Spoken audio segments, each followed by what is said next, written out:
It's the Motley Crue album that shocked the world. 1994's self-titled release with its brand new sound and brand new voice in John Corabi. Fans were divided, critics were stunned, and the label pulled the plug. But for some, including rock critic Chris Aiken, it was a game changer. In his latest book, Chris Aiken takes you on a journey through this polarizing album, sharing his personal experiences and the impact it had on the rock scene. Love it or hate it, you can't ignore it. Get your copy now at chrisaiken.net or on Amazon. Hi, this is Becky from Dystopica, and you are watching CMS TV.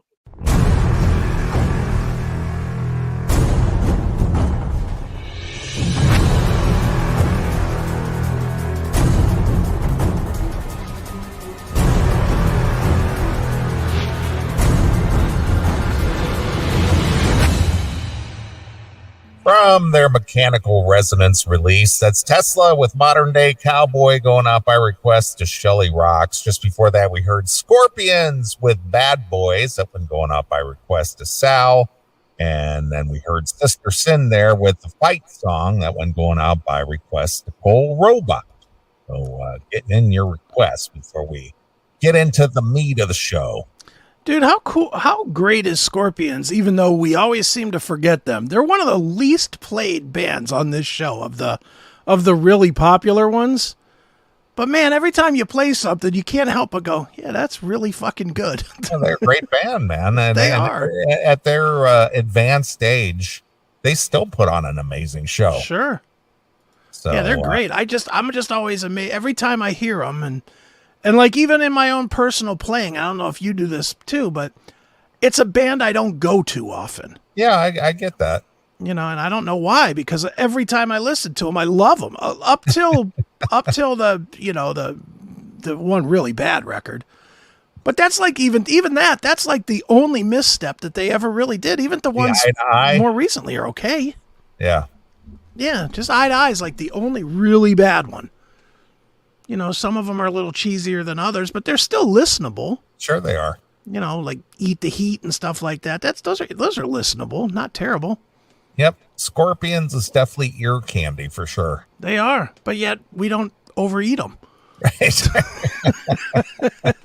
You save it for a special occasion. Guess so. Yeah. These cookies are not for eating. They're just in case company comes. That's right. Too good. But yeah, I love hearing Scorps. That was a good musical break there. I enjoyed all four of those songs actually. Right. Well, you can thank the fans. Well, thank you, fans, and even Sal, who I think requested it. Yeah, you did. Sal with a strangely good request. That doesn't happen often.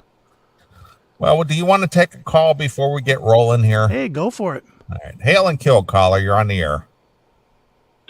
Hail and kill, fellas. Hey, it's Tim James, who's got a brand new song out. I do. I was just going to make a comment because you were talking about aging bands and the Scorpions and stuff. I saw Iron Maiden on Thursday night. How was that? Bruce Dickinson was astonishing. He was 66 and he was running around the stage like a madman. The band and his singing was spectacular. The band was, I mean, obviously they're amazing musicians, but what you guys were saying about aging bands, age doesn't come into it when you're still good. And right. And so he was running around the stage the whole time, Tim? Yeah, a lot. Yeah. Did he step on your phone? You sound like you're talking through a pillow, Tim. Talk right into the telephone. Is that better? Yeah, it's a little better. Yeah. A little more clearer. So did you see this show in Melbourne? Yeah, Sydney. They did 2 nights in Sydney. I gotcha. Yeah. All right. Yeah. But I just the first half of the show was a bit boring. Some of their songs sound very similar. But well, they're no Motley Crue. You picked up. Well, I don't. You know, we can't go there because no matter what I say about Motley Crue, you guys are going to hate it anyway.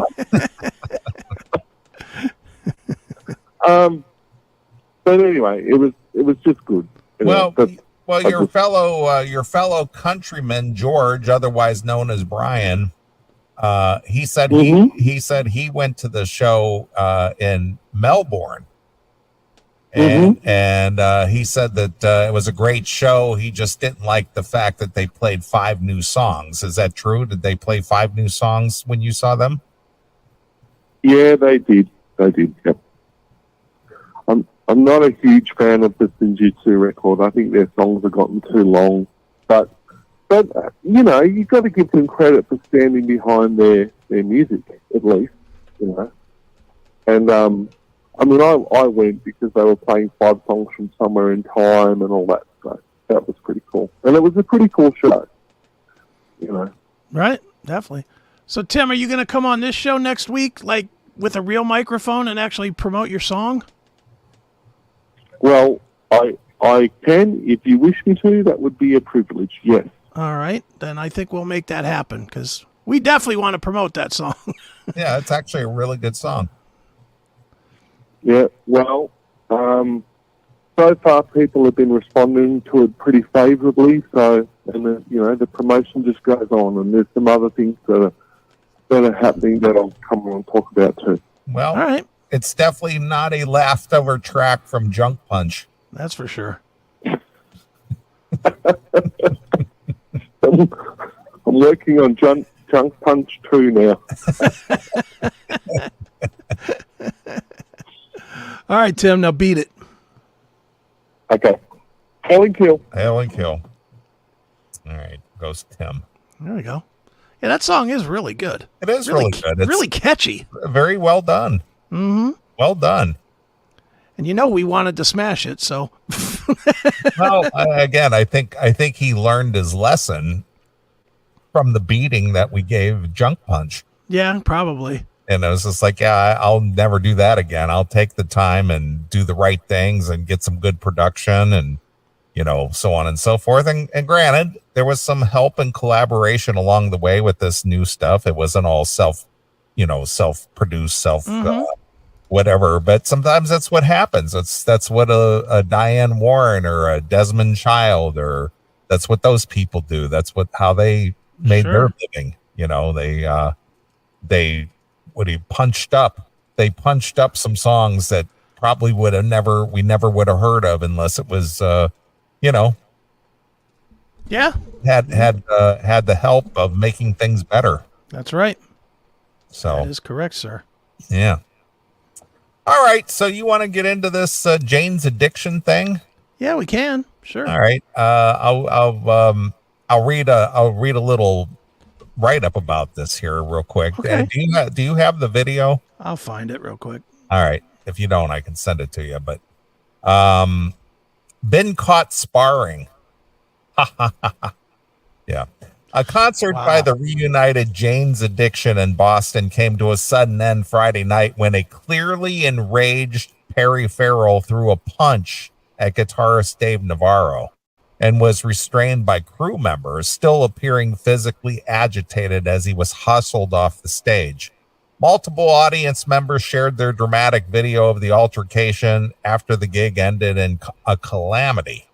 This emotional explosion coming on the heels of off moments in other cities that have already been a subject of discussion and reviews on social media, has some fans waiting to see whether the remaining gigs on the band's long-awaited reunion tour that first in 14 years will proceed as scheduled. Footage shared on the web shows the band deep into playing Ocean Size, the 11th number in the set that usually stretches out to 14 or 15 songs, when trouble erupted between the two famous members of the veteran band. Some fans reported on social media that the tensions looked to have been brewing for several songs before it got to the point of fisticuffs. Video of the lead up to the scuffle shows Farrell fiercely grunting in the direction of the audience before he turns to his right and begins issuing those bellows at Navarro face to face. He appears to be aggressively bumping shoulders with the guitarist during a solo, and Navarro eventually stops playing and puts a hand up to Farrell's chest to establish distance. Then the singer appears to deliver a punch. At that point, as the stage lights are lowered, three men, including bassist Eric Avery, surround and grab and hold on to Farrell, who is finally forced off the stage, still apparently struggling as he hustled into the wings. Once Farrell was gone, the rest of the band, including Navarro, stepped to the front of the mic of the stage to give the crowd a gentler farewell, appearing calm as they hugged one another, applauded the audience, tapped their hearts, and offered a peace sign.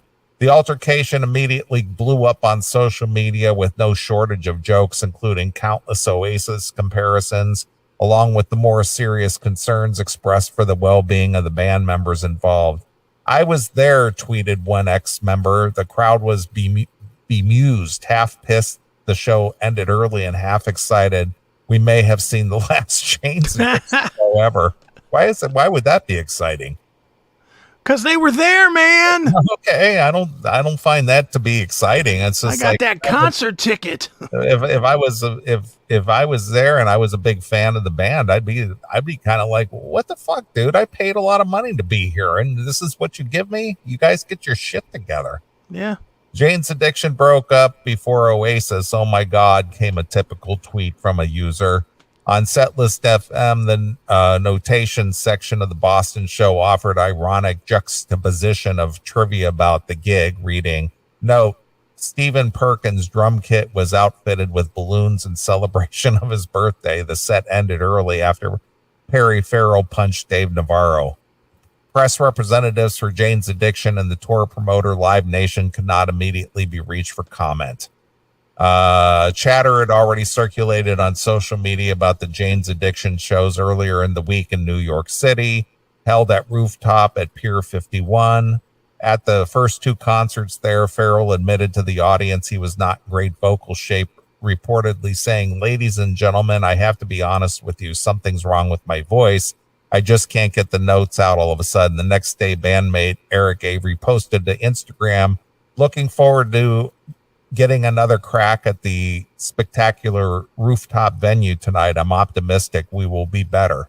The following night in New York, things indeed took a turn for the better, according to the reviewer.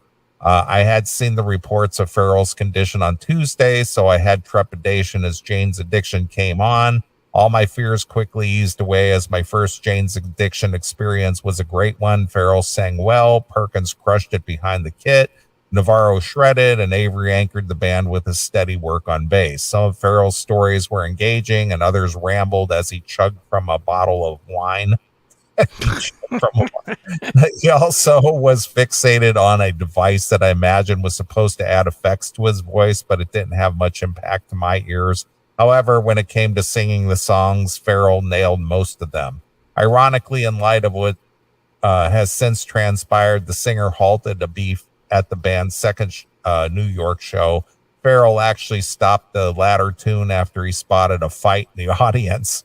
Farrell had a fan named Bobby make up with the crowd member he was feuding with.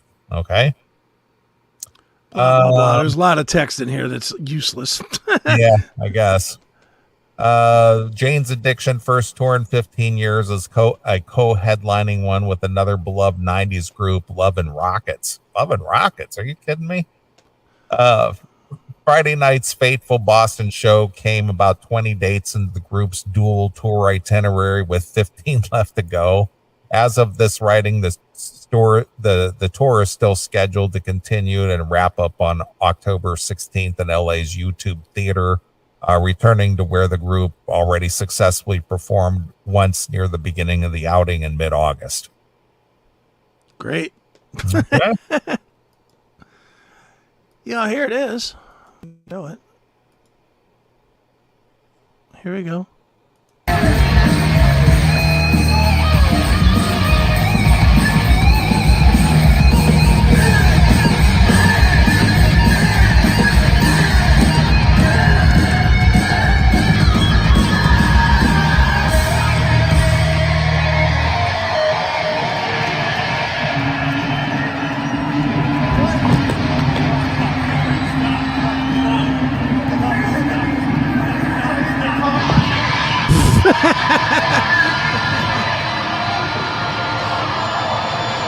What a douche.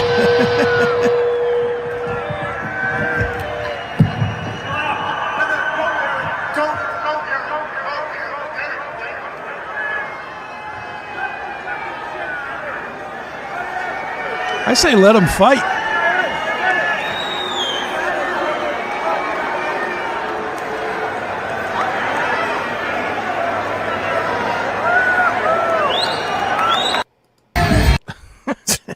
What do you think got into him? Do you think I have a thought. I have no idea if this is. I mean, I have no reason to believe this, but I just let me play the beginning of this again. Okay. I don't know the song well enough to know, but I think, and this is 100% guess, I think Navarro is like overplaying, like he's doing one of those, and it's the typical singer guitar player thing, where so like he's extending the end of the song, like he's like drawing it out or something, or putting too many notes in, or something. Like he's overplaying what belongs there. He's doing a little bit too much weedly. Yeah. And I think just like any singer guitar player, they're both fighting for the attention, kind of. Right. And I think Farrell, who from the sounds of it, if he was chugging wine and everything, I think he's half drunk and he gets pissed. And he goes over and is like, "What the fuck are you doing? You're stepping on my dick here as I sing the end of the song." Yeah. But watch again and just listen to the guitar. There is a lot of guitar going on here. Right. So, and I could be dead wrong on this, but I don't know. It just, well, again, I'm kind of like, because, again, they're just playing the music, and, it's not like Dave Navarro is purposely provoking Harry Farrell. Nah, he's minding his own business over on the other side. Just doing what he does. He plays guitar, and he's like getting all bent out of shape over nothing. But if he's taking attention off of the lead singer with the lead singer disease, right? The guy that couldn't play with these guys, so he formed a whole nother band so he could be the front person of, that Porno for Pyros thing. Porno for Pyros, right? But here, listen a little bit and just tell me if he might be overplaying. I don't know.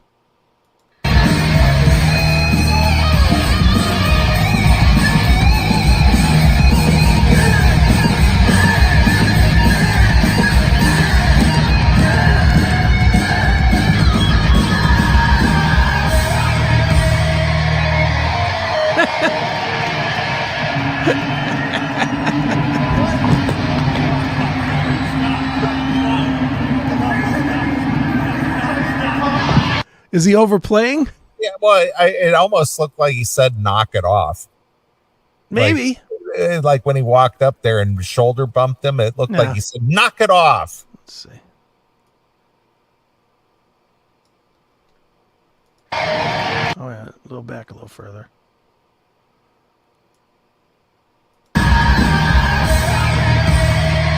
I thought he said "fuck you."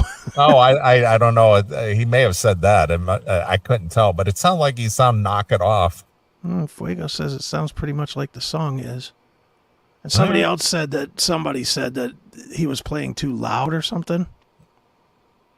I don't know. I don't know. I'm a peripheral Jane's Addiction fan. I mean, I thought Nothing Shocking was a great album. Other than that, I really don't know much about him. I know Been Caught Stealing from Ritual, Dehabitual, or whatever that album was called. But I don't know their music enough to know. I know Perry has long not been regarded as the nicest cat in the world. Yeah, I know. Well, he's always seems to be the one that causes the issues all the time. Yeah, so definitely a prima donna type of guy. And long rumored drug problem, drug habits, and who knows, man? I mean, these guys were always combustible. You know what I say? Good on this. I like it. At least we got something happening out there. Right. At least it's not just another bunch of sterile bands out there. Now, I hope they come out and play a show whenever the next show is and they do the same thing again. That'd be fantastic. Yeah. If they're just yelling at each other the whole set, like that's like old school Guns N' Roses. I'd be all for that. Wouldn't you? Why not? It's a spectacle. Yeah. I mean, I feel bad for the fans who because we know how outrageous stupid ticket prices are and stuff. But if you go to a show and you're there to see one of your favorite bands that you haven't seen in over a decade, and this is what they give you, I kind of be a little bit upset about that too. Yeah, I would be mad that especially if you didn't get, the main hits, which I'm sure they didn't. I'm sure they didn't get, Been Caught Stealing or Nothing Shocking or, the last 2 or 3 songs are usually the big hits, and they don't get them because these guys are fucking throwing punches or acting like bitch. I mean, I don't know that was much of a punch. The problem I have with veteran bands like this, especially guys who were in their age, I'm sure Perry Farrell is probably my age. How old is he? Do you know how old he is? Can you look him up real quick? Hold on. He's got to be pushing 60, if not older. Yeah. Oh, yeah. He's definitely that age. This isn't the time to be acting out like that. It's no different than Journey. 65. 65. So there you are. It's like when you can almost understand it when you're, an unstable teenager or kid in your early 20s or something, and you're trying to make it and getting all pissy with your bandmate. But 65 years old after 40 years of playing music, this is what you're still doing. Yeah. I love that Jim is in here trying to goad me with this. We can get into this story too. Tell me when we're done with this story. Let me read this here. Go ahead. So apparently Jane's Addiction's Perry Farrell's wife. Yeah. She gave her thoughts on it. Okay. Eddie Lou Farrell, the spouse of Jane's Addiction singer Perry Farrell, has posted on her own account of why the band's show went deeply south Friday night in Boston, with a detailed explanation of who was doing what and who was punching who during and after a calamitous confrontation that brought the concert to an early halt. She wrote on her Instagram account Saturday morning that her husband was upset about the band's sound levels drowning out his vocals, and that led to his assault on seemingly unsuspecting guitarist Dave Navarro. Eddie Lou has complimentary words of how coolly Navarro handled the situation. On the other hand, she lays into the bassist Eric Avery for cheap shots and allegedly putting the singer into a headlock and punching him 3 times. Something that wasn't clear from the widely dismantled fan video of the onstage altercation. Eddie Lou doesn't hold back on describing her husband's volatility during and after the incident, describing him as a crazed beast for a good half hour after the concert abruptly ended, adding that he broke down and cried. Ugh. Video posted from multiple accounts on Friday showed a clear account of the incident. Farrell is seen angrily getting in the face of Dave Navarro and grunting at him, then giving his bandmate an aggressive shoulder bump before finally throwing a punch at the guitarist. At that point, the stage lights were dim, making it difficult for viewers to make out exactly what was happening as other figures began to intervene. But what was evident was that 2 crew members and bassist Eric Avery tackled the enraged Farrell to get him away from Navarro, and ultimately they pulled the singer off the stage as he appeared to be still struggling with them even as he was yanked into the wings. Farrell's wife took the Instagram account to offer a literally blow-by-blow account of what she saw going down and offered high praise to Navarro for playing it cool. But she also accused Avery of the cheap shots. Rather than speculating, I thought to post a first-person account what happened on stage with Jane's Addiction last night. Clearly, there had been a lot of tension and animosity between the members, the magic that made the band so dynamic. While the dynamite was lit, Perry got up in Dave's face and body checked him. Although Eddie Lou refers to the initial body check, she does not mention the punch that Farrell threw next to Navarro, at which point all hell seemed to break loose. She continued explaining away her husband's rage as a result of sound issues. Perry's frustration had been mounting night after night. He felt that the stage volume had been extremely loud and his voice was being drowned out. Perry had been suffering from tinnitus and a sore throat every night, but when the audience in the first row started complaining up to Perry, cussing at him that the band was playing too loudly, they couldn't hear him, Perry just lost it. The band started the song Ocean before Perry was ready and did the count off. The stage volume was so loud at that point that Perry couldn't hear past the boom and the vibration of the instruments. And by the end of the song, he wasn't singing, he was screaming just to be heard. Eddie Lou Farrell then asked the question, who won the fight? And then answers it by blaming Avery for overreacting and landing blows on her husband.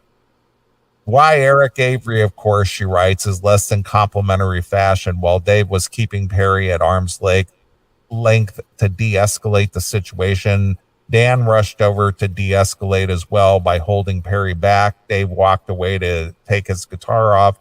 Eric walked up to Perry upstage in the dark behind Dan, put Perry in a headlock, and punched him in the stomach 3 times. He wouldn't stop resisting. Yeah. Kevin, crew member with the long hair, pulled Eric away. Then Eric nonchalantly walked off to the front of the stage to apologize to the audience for the show ending early. In the aftermath, Perry Farrell's spouse, right? Dave still looked handsome and cool in the middle of the fight. I'm sure Perry enjoys her saying he looked handsome and cool. Oh, sure. I'm sure Perry enjoys the fact that his wife. I'm sure Perry hates the fact that his wife is out there fucking defending him. Jesus, right. That's more embarrassing than anything. Right. Perry was a crazed beast for the next half hour. He finally did not calm down, but did break down and cried. Eric, well, he either didn't understand what was de-escalation meant, or he took advantage of the situation and got in a few cheap shots. She concludes, well, that's my first person account narrative of what happened. Take a look at the video for yourself. She then adds a hashtag that broken up and read, a man can only be pushed so far. Dave took the high road, cheap shot, mother eagle, whatever that means. Okay. Yeah, shut up, wife. Just cash the checks and be quiet. Right. Look at this. I hope Navarro presses charges. He ain't pressing any charges. He's cashing checks. Right. Well, and that, again, that's the other thing. It's like, why are you going to potentially blow your gig out of the water? You know, why are you doing that? See, I look at this different. I think this does nothing but help them. Well, if they continue on, it helps them. If they don't continue on, it's all for nothing. Well, I get that, but they're not stopping because of I don't push. I don't know that. You don't know that. But the point is that there's a lot more riding on the line than canceling the tour, because they have commitments in the books, and then it becomes a big legal thing. You know, well, you guys reneged. The Live Nation's going to sue you. They probably took a hefty advance. They probably did this, and then it just becomes a big ugly thing over what? You were playing too loud. Now I'm pissed. You know. Yeah, I don't see that happening at all. Well, they will absolutely finish out these gigs. Well, my point is that there's a lot riding on the line, and of course, and you're willing to, potentially blow it out of the water over your little hissy fit. Yeah, if it's not staged. If it's a sound issue, why are you taking it out on your guitarist? Dude, who's to say this isn't staged? It's true. That part is true as well. I mean, I thought that as well. I mean, I don't know what the tour has been selling. I'd imagine it's selling pretty good. Jane's Addiction is a pretty popular act. But it has not been a secret that the first couple of shows were shit because Perry sounded terrible. Right. So Lord knows you get something like this going. Now all of a sudden there's a lot of interest. I guarantee that next show sold out. Guaranteed. If it wasn't already, it is now. Because people want to see if they're going to fight again. Right. You know, I I'm not saying it is. I'm just not 100% convinced that it isn't. You just don't know what to believe these days. Yeah. And like I said, I like seeing rock bands act like rock bands. Mm-hmm. This is a whole lot better than the fucking, and Lord help me for saying this, it's a lot better than the Metallica. Thank you, friends. It's great to see you guys tonight. How many of you guys are here for your first show ever? Oh, that's wonderful. Hello, Metallica family. Oh, family. Look, here's a 9-year-old in the crowd. He's got a sign. Says, I love James. Woo! I'll take this kind of fucking awesome energy any day of the week. Right. As long as it doesn't end the whole thing, you know what I mean? As long as it doesn't crater the whole tour. And here's why I suspect, or at least have the thought that this could be staged. If the sound was that fucked up, why did they wait 11 songs before it became a thing? Right. And I agree with that. And the thing is if that's really the case, it's not the individual musicians. Yeah. It's the front of house sound guy, and it's the stage guy. Mm-hmm. You know, if there's an issue there, it needs to be adjusted. Yeah.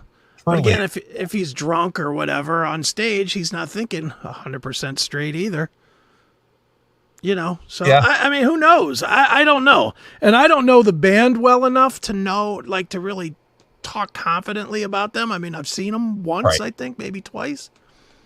And I saw that shitty Portal for Pyros once, and that was a long day. Well, it gives us good subject fodder to talk about. It does. It does. We filled up 30 minutes talking. That's right. Well, we can move from these scumbags to other scumbags if you'd like. All right. The other scumbags are Deep Purple. Did you see this story this week? No, I have not seen Deep Purple stories. Oh, yeah. Ian Gillan admits that they lied about the goodbye tour. Well, but you know what? That's the whole thing. I mean, we had Scorpions on the show, and we asked him. It's what this was supposed to be your final run, and he goes, "Yeah, that was just some manager's idea." Yeah. Well, you know what bugs me the most about this, and I won't really get into reading this whole thing, but what bugs me about this is I put this on our on the locals page, and the immediate defense was there of, well, everybody does it. Well, that doesn't make it right. If everybody rapes a fucking 10-year-old, it doesn't make it okay to rape a 10-year-old. Yeah, I think Kiss set the bar high when it came to doing these farewell shit stuff. Yeah. You know? And same way with Motley Crue. Well, we're back now. We signed an agreement, but we collectively reneged on the agreement. We're back. Yeah.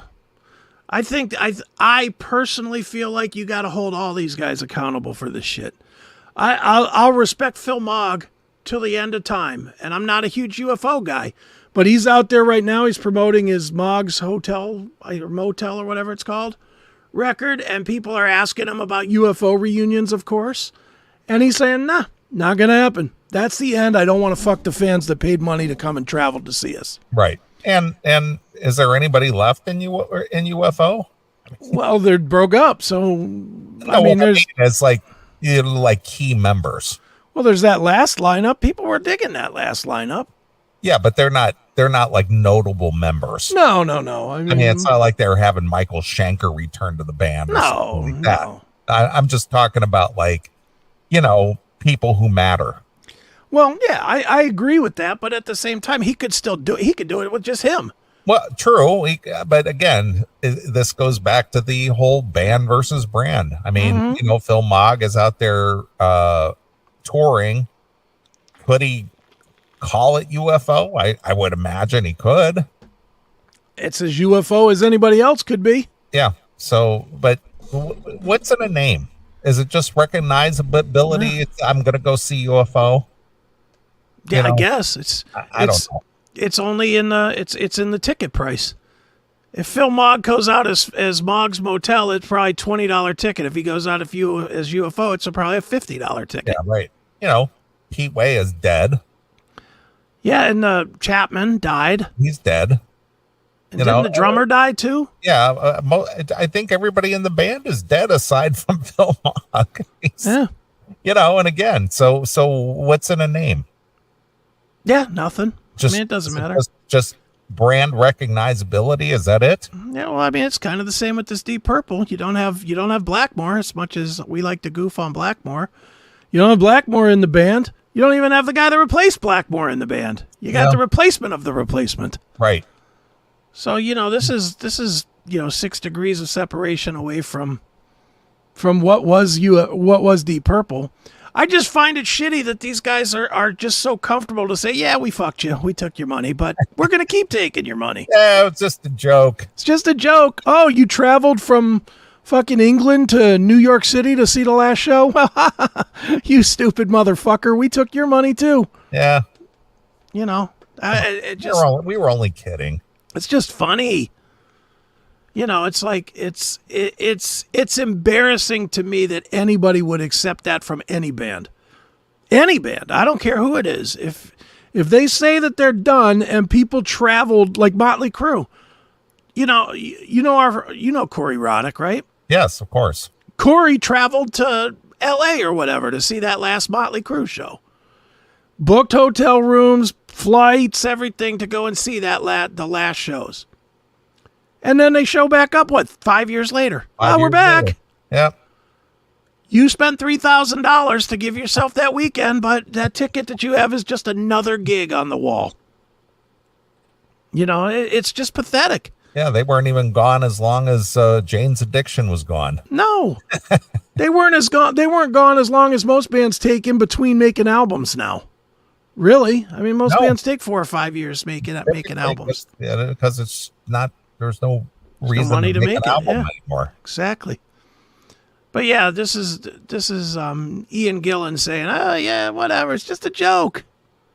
Ha ha. We fucked you. Isn't that funny?"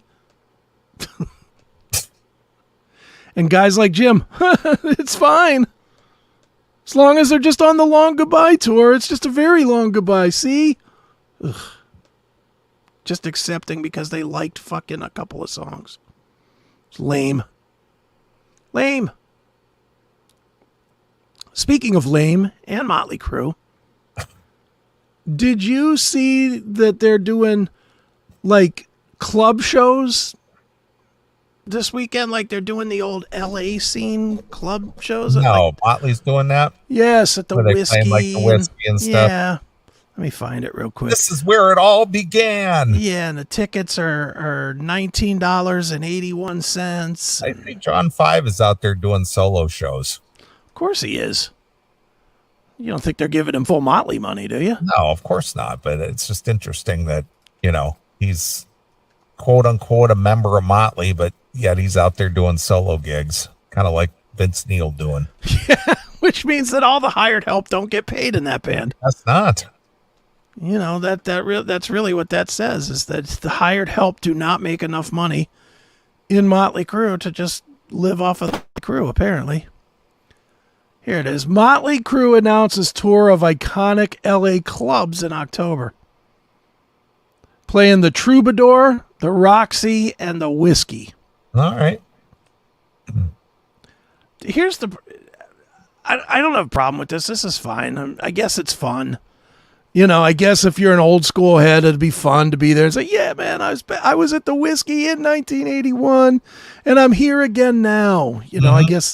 I guess that's fun, but it's still today's Motley Crue that's going to be on the stage. It's still the shitty band that's going to give you Dogs of War and every third word singing and fake playing and everything else, and not Mick Mars. Is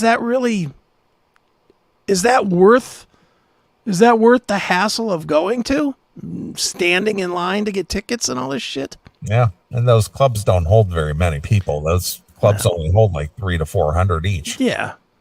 So, I get they're trying to create something rare, but it's a long way down from the stadium, isn't it? Yeah, I would imagine.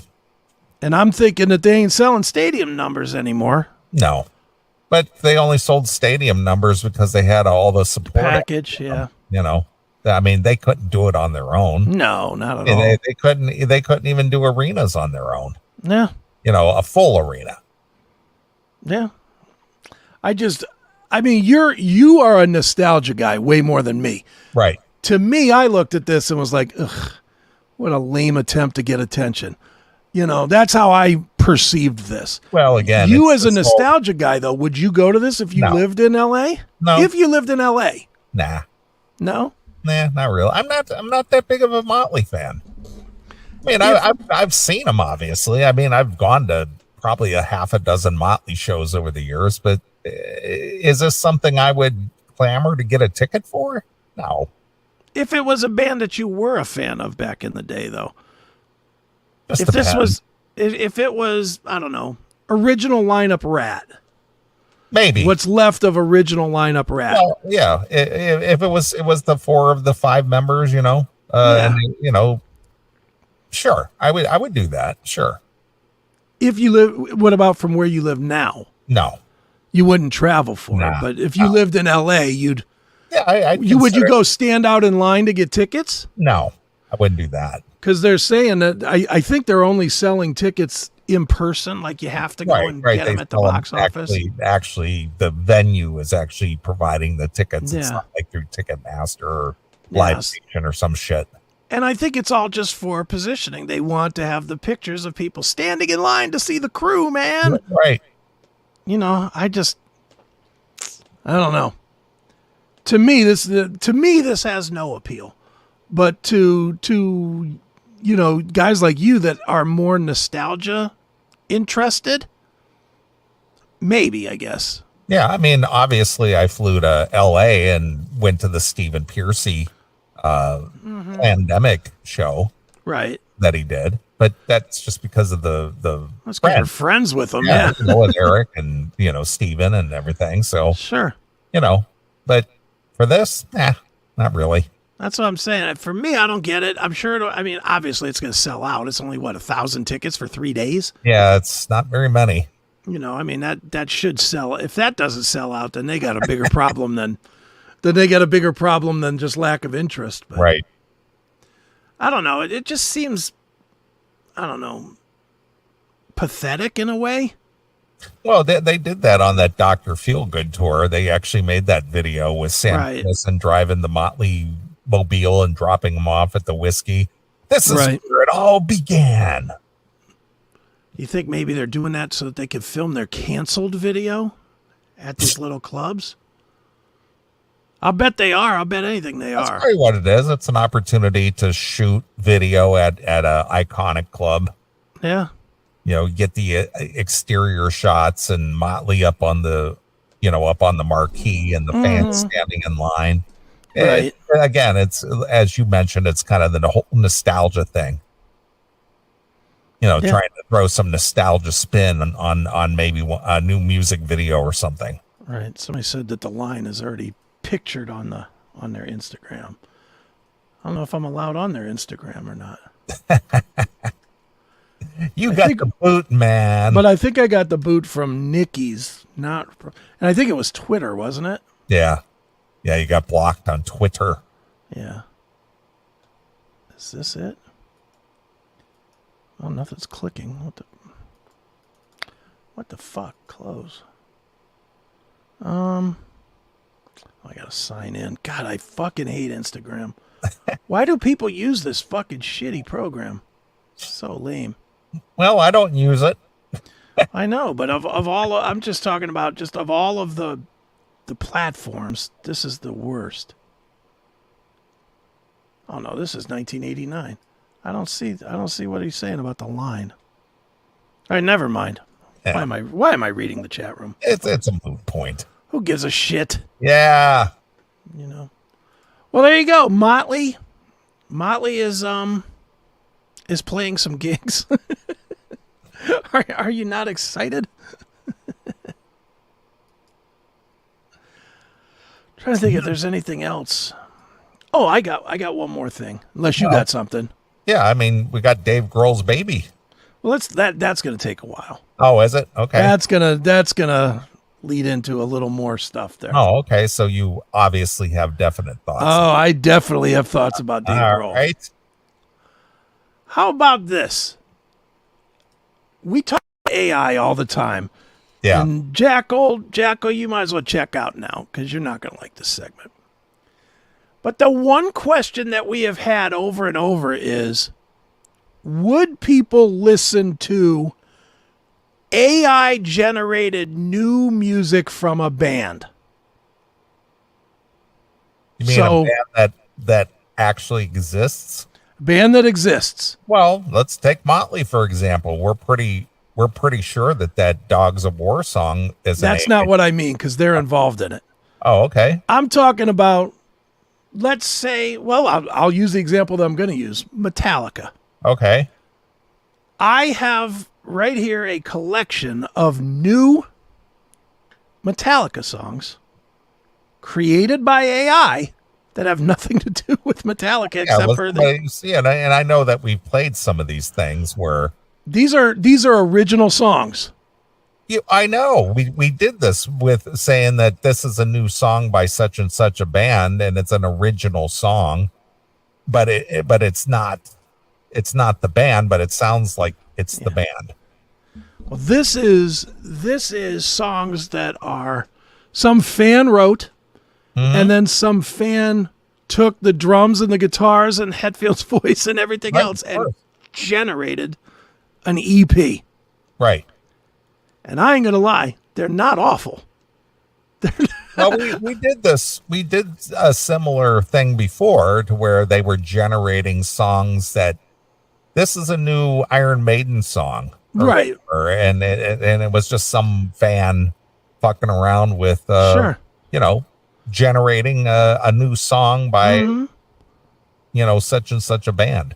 Well, this is the first time I've personally seen an EP, 6 like a collection of songs. Right. That are listed as Metallica fan made, but Metallica.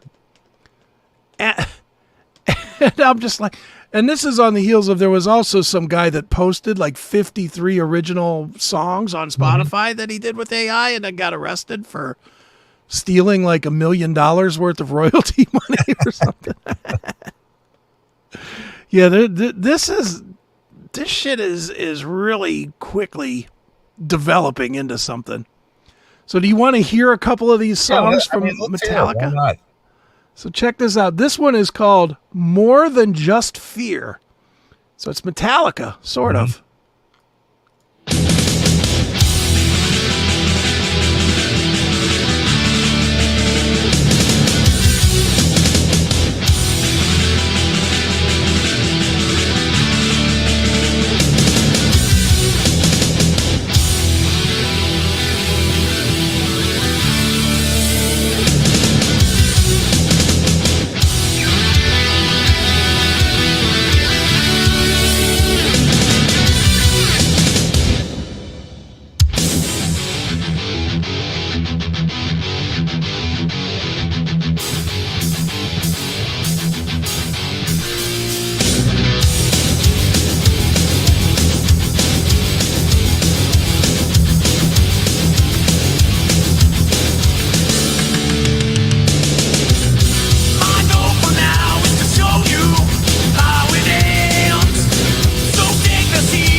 What do you think? That's not bad. If you told me that this was a new Iron Maiden Metallica song, you wouldn't know the difference. I wouldn't blink an eye about it. I wouldn't go, that's not Metallica. Yeah. I would go, oh, okay. I mean, it could use a little bit of boost. Yeah, like it's a little flat. But if you were to take that and I don't know, do some old school Pro Tool mixing things, I bet you could really make that thing, the mix and engineer it, really make it pop. Absolutely. Want to hear another? Yeah, let's hear some more. These are so fun. I love them. I know I'm not supposed to love them because it's, the death of the music industry, but It's over. It's like, It's done. What difference does it make if you like them or dislike them? yeah, It's here. It exists. What are you going to do? that's right. All right, here we go. This one is called Still I Stand.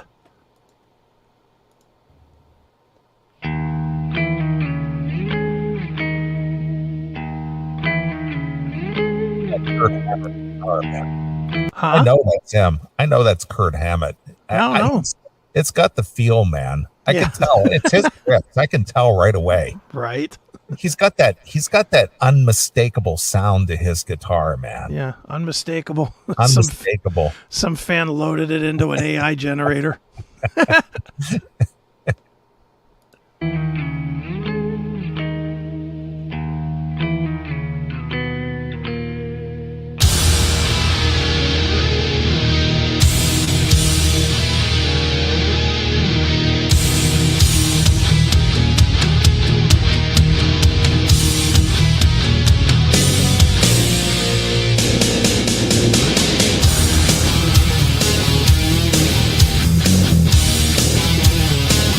Wherever I may roam.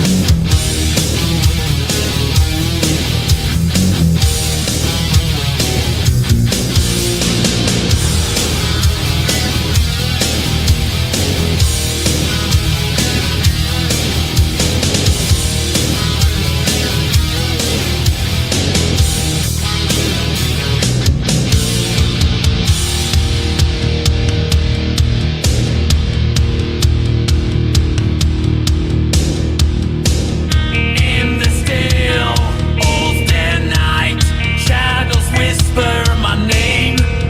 Through the darkened forest, I run from the pain. Raging rivers, they still flow, soaking through solid ground. In the sanctuary, peace won't be found. It goes on and on. It goes on and on. It will cause the storm.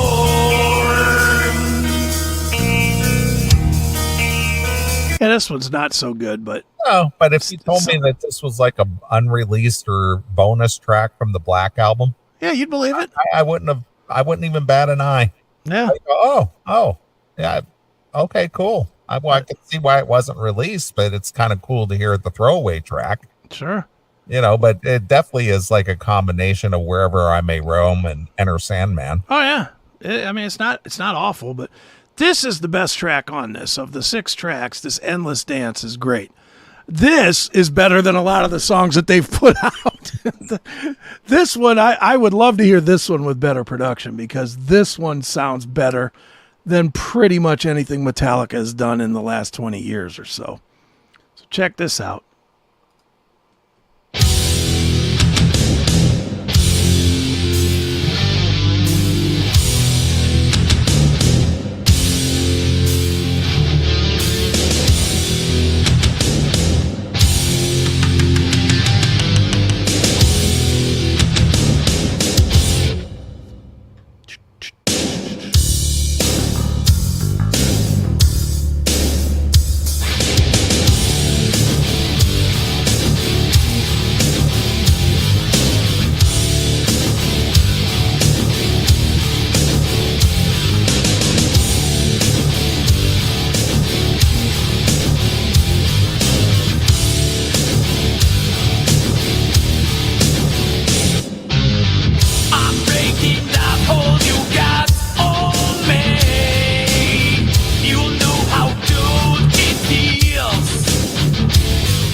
Come on, it's pretty damn good, man. Again, I didn't know any better, and somebody just said this is a new track or, a bonus track or something. I would go, yeah, cool. Yeah. It would never go, boy, something sounds off about that. Yeah, that doesn't sound right at all. No, it sounds right. And I know what they did here. It's clear that they just took multiple tracks and mixed them together because you can kind of... You can hear the influences from other songs in there. Yeah. Like that one was Devil's Dance and Sad But True, I think. Mm-hmm. Kind of mishmash together. And, you definitely hear that in there. Mm-hmm. And we don't have to play them all, but I just am like, the industry is dead. I hate it for our friends, and we have a lot of them that are in bands and whatnot, but y'all better figure out how to do this, because this is the direction. The days of taking months to craft a song or whatever are over.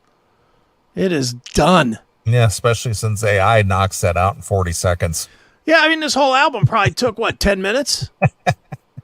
Probably took them 10 minutes just to do some chat GPT or whatever they use and said, here, use these 2 songs and write a new song. Right. And probably some singer. The chat GPT could have done its lyrics, or maybe some singer had lyrics. But, I mean, it's quick. I mean, we did this on every one of my stupid shows where we were just plugging in ideas and writing songs. And ironically, 2 of the shows, the other 2 shows, the Chris Akin Presents and Seth show, we're now ending. We're ending the shows with AI songs. Yeah, original compositions. Yeah, we use those as our outro music now. Because on both shows, you won't have copyright issues. There's no copyright issues, but we liked the songs. Right. We liked the songs that it created, so we just kept them, and I shortened them to like 50 seconds or whatever, and out. Yeah. But yeah, this AI, I mean, just with each passing week, there's something new in the AI world that just really... Yeah, it's just going to keep learning and learning and learning and getting it better. I mean, it's as much as cliche as it sounds, I mean, we are living in the land of the Terminator. Oh, yeah. The Skynet. It got smart. Yeah, we're a few years away from it killing us, but it will kill us eventually. It'll just come out and just decide that we're a waste and get rid of us. But until then, we get good music out of it. Yeah, it's certainly interesting, but yeah, that song, that Endless Dance, you definitely hear Sad But True in there for sure. Oh, yeah. Mm-hmm. So anyway, that's where we're at in the AI world. Was I was holding on to that. I wanted. Well, we knew it was coming, but the thing is regardless of your thoughts on it, it's here. Oh yeah, it's here. What are you gonna do? You could sit there and bitch and moan and rebel and this is fucking bullshit, Dan. Yeah. Well, what's funny is the people that are bitching and moaning and saying it's bullshit, they probably don't even realize that they're listening to some of it. Probably. I mean, unless you're Jackal and you only listen to records that are date stamped with with decades ago, then if you're listening to anything current, there's probably AI in it. I agree. Yeah, this doesn't matter. I keep seeing this. YouTube plans to end it's genie's out of the bottle. How are they going to end it? Well, what difference does it make what YouTube does? That's not the only outlet out there. They're just going to make it so that you can't monetize on it. That's what's going to happen, is they're going to make it so that you cannot monetize on it. That's really... Yeah, and YouTube isn't the end-all, be-all of outlets. Not at all. Not at all. So. I mean, and, as much as one of your co-hosts thinks it's the end-all, be-all of, making money. Yeah. Oh, yeah. Well, they can think it all they want. It's not. It's not. No, fuck YouTube. That's why we're not live on it right now. Right. Because nope. Don't even want their censorship bullshit. But anyway, AI, it's here to stay. And With every passing week, your favorite bands are not releasing, but having songs released in their spirit. It's here. It's here. It's queer. Get used to it. Exactly. That's it. All right. Well, I say we take a break. Okay. I got a request from Demon. She wants to hear some Coven. Coven. Okay. From 1986. Oh, Jim will like that. No, that's even too new for Jim. Yeah, that's probably true. Anything's past 74, forget it. Right.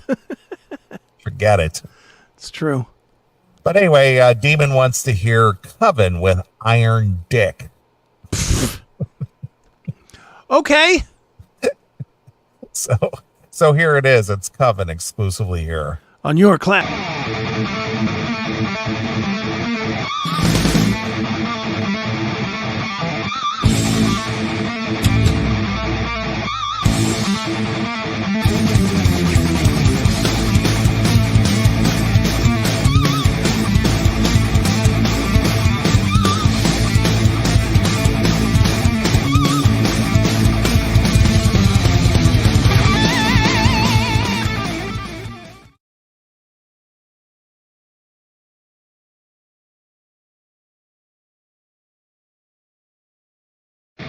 This episode of the CMS Network is brought to you by our sponsor, Blackout Coffee. If you are a coffee lover, you will love what they are selling over at Blackout Coffee.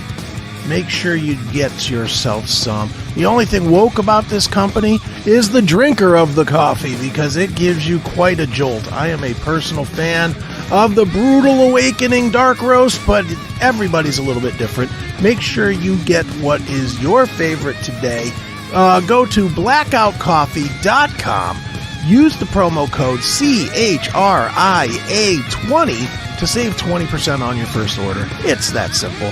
So one more time, blackoutcoffee.com. That is the link, or use the full link if you're going to shop around. That is scrolling on the bottom, and get yourself some of the best coffee that is out there today. Blackout Coffee.